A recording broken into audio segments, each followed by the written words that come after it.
దివంగత మహానేత మాజీ ముఖ్యమంత్రి డాక్టర్ వైఎస్ రాజశేఖర రెడ్డి ప్రవేశపెట్టిన పథకాలు మరువలేనివి అని, అందుకే ఆయన ప్రజల గుండెల్లో చెరగని ముద్ర వేసుకున్నారని మాజీ మంత్రి పుంగనూరు ఎమ్మెల్యే పెద్దిరెడ్డి రామచంద్రారెడ్డి అన్నారు. మాజీ ఎంపీ మార్గాని భరత్రామ్ ఆధ్వర్యంలో రాజమహేంద్రవరంలోని విఎల్పురం మార్గాని ఎస్టేట్స్ లోకి సిటీ వైసీపీ కార్యాలయంలో వైఎస్ఆర్ వర్ధంతి వేడుకలు ఘనంగా నిర్వహించారు. ఈ సందర్భంగా వైఎస్ చిత్రపటానికి పూలమాలలు వేసి నివాళి అర్పించారు. అనంతరం పెద్దిరెడ్డి మాట్లాడుతూ ఆర్థిక సమస్యలతో సరైన వైద్యం అందక ఇబ్బంది పడే పేద ప్రజల కోసం రాజీవ్ ఆరోగ్యశ్రీ పథకాన్ని ప్రవేశపెట్టారని అన్నారు. ఫలితంగా ఎంతో మంది పేదవాళ్లు కార్పొరేట్ ఆసుపత్రులలో ఉచితంగా వైద్యం చేయించుకోగలుగుతున్నారని గుర్తు చేశారు. 108, 104 అంబులెన్స్లు తీసుకువచ్చి రోడ్డు ప్రమాద బాధితులకు, ఆపదలో ఉన్న రోగులకు ఎంతో ఉపకారం చేశారని అన్నారు. కార్యక్రమంలో మాజీ ఎమ్మెల్యే రావుతూ సూర్యప్రకాష్ రావు, తలారి వెంకట్రావు, ఉభయ రాష్ట్రాల BC JAC chairman Margani Nageswararao, Rajahmundry parliament YSRCP coordinator doctor Guduri Srinivas తదితరులు పాల్గొన్నారు.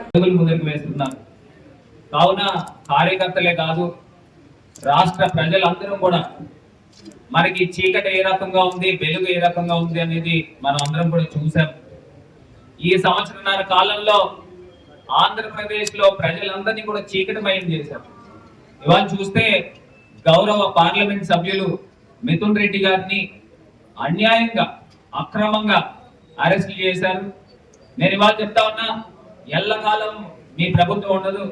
ఖచ్చితంగా రాత్రి తర్వాత పగలు ఏ రకంగా అయితే రావడము సత్యమో అదే రకంగా ఈ చీకటి పరిపాలన తర్వాత ఖచ్చితంగా వెలుగు జగన్మోహన్ రెడ్డి గారి పరిపాలన రావడం కూడా అంతే నిజమని ఈ సందర్భంగా తెలియపరుస్తూ, రాజశేఖర్ రెడ్డి గారి పేరు చెప్తే ఎన్నో గొప్ప పథకాలు, ఆరోగ్యశ్రీ అని అంటే భారతదేశానికి దిక్సూచి.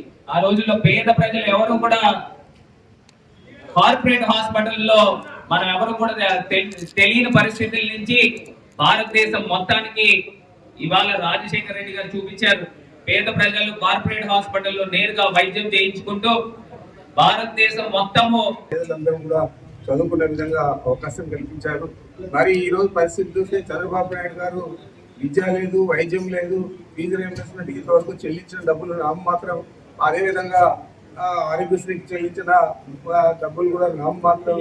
ఈరోజు జగన్మోహన్ రెడ్డి గారు కట్టించిన మెడికల్ కాలేజీలు, హాస్పిటల్స్ ప్రైవేటు వ్యక్తులకు దారాదత్తం చేయడానికి చాలా తీవ్రంగా కృషి చేస్తూ ఉన్నాడు. మరి ఈ రాష్ట్రంలో ప్రజలందరూ కూడా గమనించాలా, మరి రాజశేఖర రెడ్డి గారి ప్రభుత్వం ఏ విధంగా పనిచేస్తుంది ప్రజల కోసం, అదేవిధంగా జగన్మోహన్ రెడ్డి గారి ప్రభుత్వం ఏ విధంగా పనిచేస్తుంది. ఈరోజు ఆయన 4వ సారి ముఖ్యమంత్రి చంద్రబాబు నాయుడు ఏ విధంగా ప్రజలందరినీ కూడా మోసం చేశాడు. చెప్పిన మాటలు ఏది కూడా పాటించకుండా, ఏ పథకాన్ని కూడా ప్రజలకు అందించకుండా ఈరోజు ముఖ్యమంత్రిగా వారు పరిపాలన సాగిస్తా ఉన్నారంటే ఇది నిజంగా ప్రజలందరినీ మోసపుచ్చి అధికారంలోకి వచ్చిన తర్వాత ఎవరిని కూడా ఓట్లేసిన వాళ్ళకు ధన్యవాదాలు చెప్పే కార్యక్రమం అంటే ఆయన చెప్పిన హామీలన్నీ నెరవేర్చారు. అవేవి కూడా నెరవేర్చకుండా ఈరోజు వారు ముఖ్యమంత్రిగా పరిపాలిస్తా ఉన్నారంటే ఎందుకంటే ఈ రాష్ట్ర ప్రజలకు దురదృష్టం ఇంకోటి ఉండదు.